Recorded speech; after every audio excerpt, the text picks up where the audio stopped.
Eo anatrehan'ny famahanany krizy misy amin'izao fotoana izao kosa dia nitondra ny heviny Andriamatoa Guy Maxime Ralaissaendry avy eo anivon'ny Ankolafy Ravalomanana. Ny tenany moa dia nanambara fa mikatso tanteraka ny fampiarana ny sorodalana ary tokony hisy ny fifanarahana vaovao raha ny fanazavana izay nentiny hatrany. Vola Ravavy no mamintina ny vaovao eo amin'ny sarany Mamra Samuel. Miandry ny sy ny fifanarahana vaovao eo amin'ny mpanao politika ny Ankolafy Ravalomanana. Araka nambaran'Andriamatoa Guy Maxime Ralaissaendry tsy tanteraka tsakany sy andava ny sorodalana. Betsaka hoy ity parlementaire CT ity ireo teboka izay tsy nampiarina ao anatin'ny sorodalana. Anisan'izany ny famoahana ny gadra miaramila izay tafiditra amin'ny raharaha politika sy ny fampidriana ny sistema politika. Antony izay takiana ny fifanarahana politika. Mahakasika an'iny anie dia tsotra ny tondrozotra amin'ny andininy voalohany ihany dia efa mampirisika ny vahoaka malagasy sy ny mpanao politika malagasy ifampidinika. Dika amin'izay ny tiany atongavana mahakasika ny zavatra voalazany dia ny hoe ny fijerena miaraka ny amin'ny fampiarana ny sorodalana. Izay ihany tiany atao hoe accord politika vaovao ny hoe ny sakana voantsika miteny izao ary anisan'ny sakana voalohany dia ny fampiarana ny andininy faharoapolo ny fodiny sy tany zany.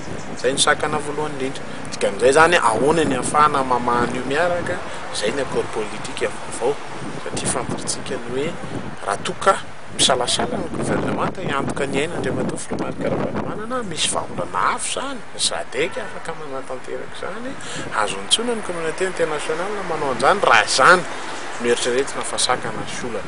Raha ny fitoniana ara-politika eto amin'ny tany sy ny firenena no lazaina fa sakana amin'ny fodian'ny Filomarika Ravalomanana satria tsy milamina amin'ny tany anjaran'ny gouvernemanta ny mandamina izany, tsy vitan'ny gouvernemanta hoe ny asany izay indray fanontaniana tsara apetraka aminy.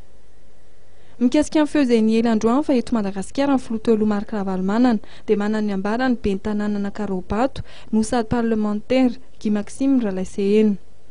Fodin'ny Filomarika Ravalomanana ange dia fantaritsika hoe fifanarahana politika misoniavana ary fahalalana velona eto amin'ny tany sy ny firenena.